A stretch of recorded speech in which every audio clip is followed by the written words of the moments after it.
Muito bem, meus caros. É um prazer estar aqui para este novo encontro, para este novo vídeo. E, antes de tudo, muito obrigado a todos vocês que têm acompanhado o meu trabalho aqui no YouTube. Esta semana nós ultrapassamos a marca dos 35 mil seguidores, um número que eu considero surpreendente, né, para um canal que trata de literatura, de língua portuguesa, da escrita em geral. De maneira, então, que muito obrigado e vamos em frente. Bom, hoje eu quero conversar com vocês sobre um livro maravilhoso que finalmente foi traduzido aqui no Brasil. Parece que havia uma edição antiga, eu não tenho certeza. Mas é um livrinho que, se eu tivesse conhecido quando eu tinha os meus 17, 18 anos, bom, a minha vida de estudos teria sido muito mais fácil. É este livro aqui, O Trabalho Intelectual, escrito pelo grande Jean Guiton, um professor e pensador francês que formou gerações de intelectuais. E, para quem se interessar pelo livro, eu tenho uma boa notícia. Na minha livraria, eu estou vendendo ele com um desconto de 50% para vocês. Basta seguir, então, o link que está aqui na descrição do vídeo, que vocês chegam na página com o desconto. Bom, mas vamos falar um pouco do autor, do Jean Guiton. Bom, o Guiton foi aluno da Escola Normal Superior de Paris, que é a escola mais famosa e mais prestigiada da França. É uma escola que existe desde o século XVIII e que forma a elite intelectual francesa. Para vocês terem uma ideia, dessa escola já saíram aí mais de 10 ganhadores do Prêmio Nobel e também mais de 10 ganhadores da medalha Fields, que é um prêmio importantíssimo na área de matemática. E o Guiton terminou os estudos aí pela década de 1920, escrevendo uma tese a respeito do tempo e da eternidade em Plotino e em Santo Agostinho. E a escolha desse tema tem uma explicação muito simples.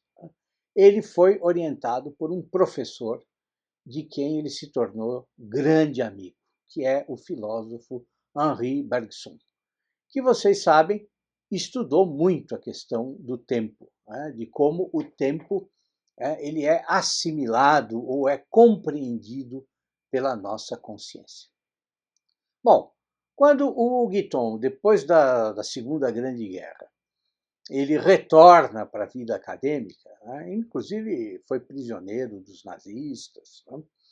O que ele vai fazer? Ele vai se dedicar, dentre outros temas, a estudar Pascal e Leibniz. Bom, ele deixou uma obra aí extensa, incluindo 3 livros produzidos especialmente para ajudar os estudantes e os intelectuais no seu trabalho, que são A Nova Arte de Pensar, depois este aqui, que é o Trabalho Intelectual, e, por fim, o Aprender a Viver e a Pensar. Muito bem. Mas do que ele fala neste livro? Bom, o objetivo dele é mostrar, é esmiuçar todas as questões que envolvem o método do trabalho intelectual, o método de trabalho intelectual. Logo no início do prefácio, ele usa como epígrafe uma citação do Nietzsche que diz exatamente isso, que no trabalho intelectual as verdades mais preciosas são os métodos, ou seja, a forma como você trabalha, o seu processo de pesquisa, os procedimentos que você segue no seu estudo. O Guiton escreve o livro pensando em todos que, apesar da loucura, da bagunça do nosso mundo, em todos que não renunciaram à leitura, não renunciaram à escrita e ao exercício de pensar, de refletir.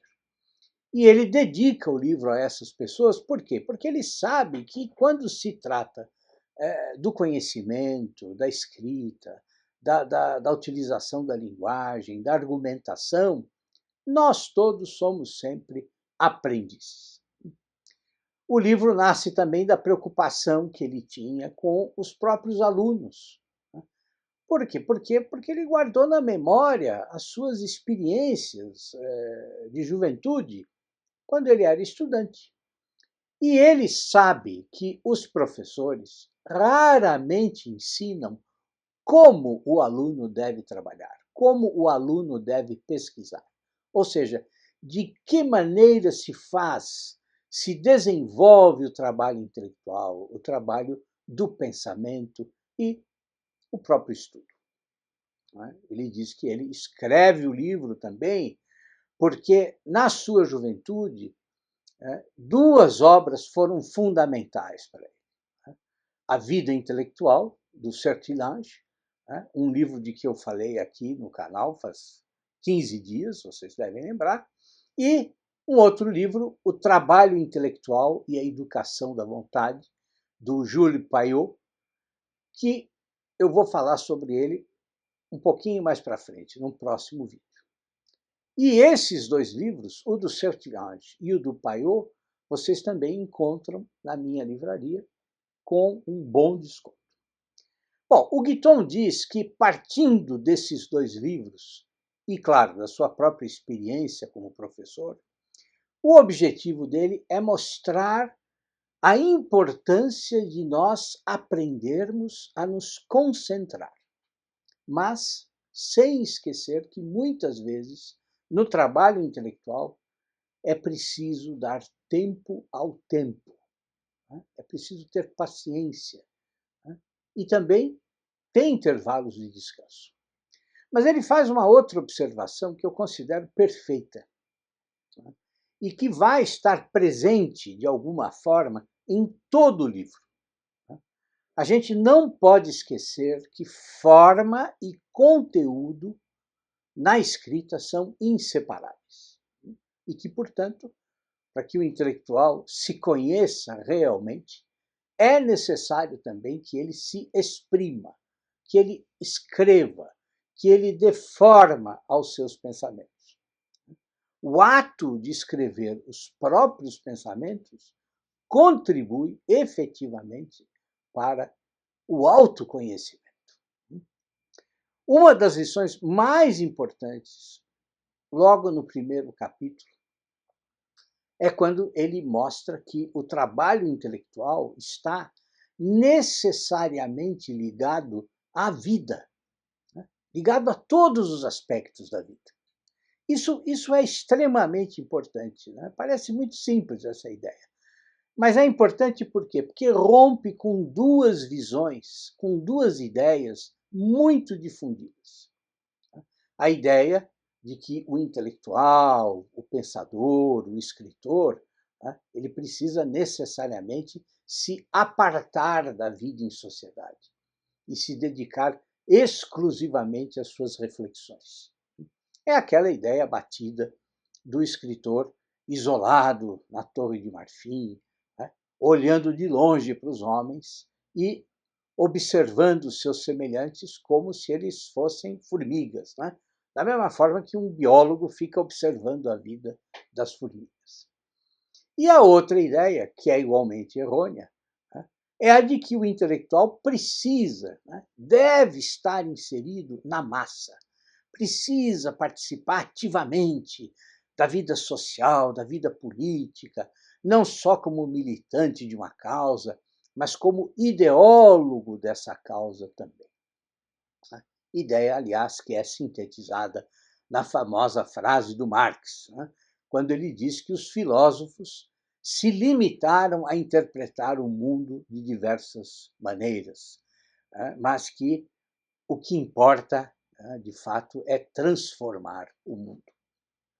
Bom, o Guiton vai se colocar contra esses dois comportamentos, contra esses dois extremos, mostrando que o trabalho intelectual ele não pode se desvincular da vida, que o intelectual não pode se prender a um sentimento de superioridade, né?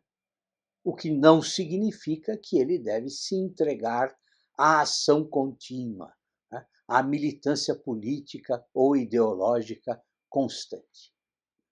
Essa preocupação com o equilíbrio, né?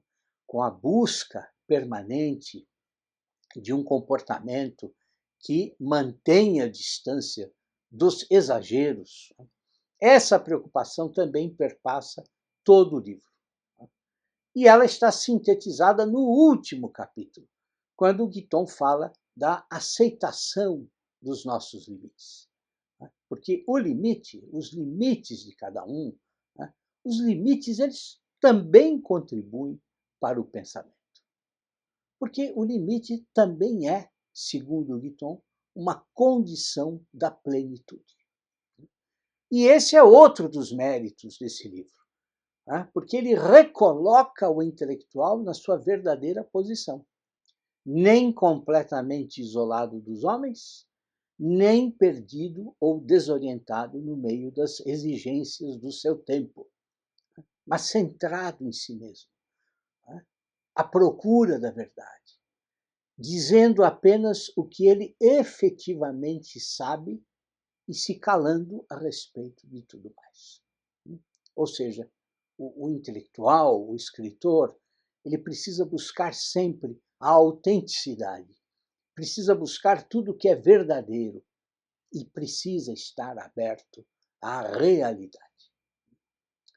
No transcorrer do livro, enquanto ele vai explicando todas as etapas do trabalho intelectual, o Guiton nunca abandona essa maneira muito concreta de entender o trabalho do intelectual. Ele nunca se deixa levar por um idealismo irresponsável. No capítulo 2, por exemplo, em que ele fala da preparação dos trabalhos, dos escritos, ele não deixa de falar nem mesmo da organização do ambiente de estudo, chegando a detalhes, a minúcias, como a própria iluminação do seu local de trabalho. E não pensem que essa é uma preocupação superficial, porque para o Guiton, até mesmo as condições de trabalho desfavoráveis podem ajudar o intelectual. Aliás, ele fala com uma ironia muito agradável, que até mesmo as tolices de algumas pessoas podem ajudar o intelectual. Bom, todas essas questões confirmam outra qualidade do livro. O Jean Guiton nunca perde de vista a materialidade do trabalho intelectual. Materialidade que se expressa em vários sentidos. Por exemplo, no terceiro capítulo, quando ele fala do processo que vai da ideia até o texto, ele mostra que o intelectual está sempre trabalhando não só com conceitos abstratos, mas com palavras, com signos verbais que conduzem o pensamento nesse emaranhado de significados e de intenções que se debatem na nossa mente.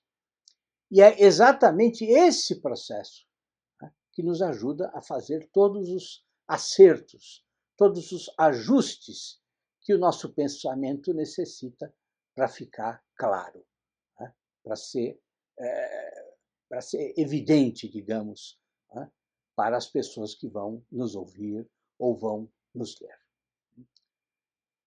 Eu diria até que este livro ele ilumina alguns dos conselhos do Sertilhange no A Vida Intelectual. Por quê? Porque o Guiton desce a pormenores, a detalhes, a aspectos práticos, e faz isso sempre com otimismo. E imaginem um professor que ficasse ao nosso lado, nos animando sempre. Um professor que conseguisse ver nas nossas derrotas, nas nossas dificuldades, não motivos de desistência, né? Não motivos de tristeza, mas razões para nós continuarmos insistindo, né? Para nós perseverarmos. Esse professor é o Jean Guiton. Ele está sempre pronto a nos lembrar que, na maior parte do tempo, nós desconhecemos as riquezas interiores que nós temos. E que, na verdade, nós sabemos muito mais do que nós acreditamos saber. Então, vejam, este é um livro ao qual vocês vão retornar sempre, porque há centenas de dicas valiosas nele. E para um tempo como o nosso, em que os jornais, os livros, as redes sociais, todos os espaços, né, em que se veiculam ideias, estão repletos de arrogância, de falsos intelectuais, não tenho nenhuma dúvida. Né? O que o Guiton diz com extrema sabedoria é a mais pura verdade. É imprudente nós não termos incertezas. Por quê? Porque a incerteza faz parte da nossa condição humana. Ou seja, o intelectual jamais deve esquecer que os elementos aleatórios, os elementos imprevisíveis, os elementos muitas vezes obscuros, eles estão presentes em todas as coisas. É isso, meus caros. Esse foi o nosso vídeo de hoje. Até a próxima semana e tudo de bom para vocês.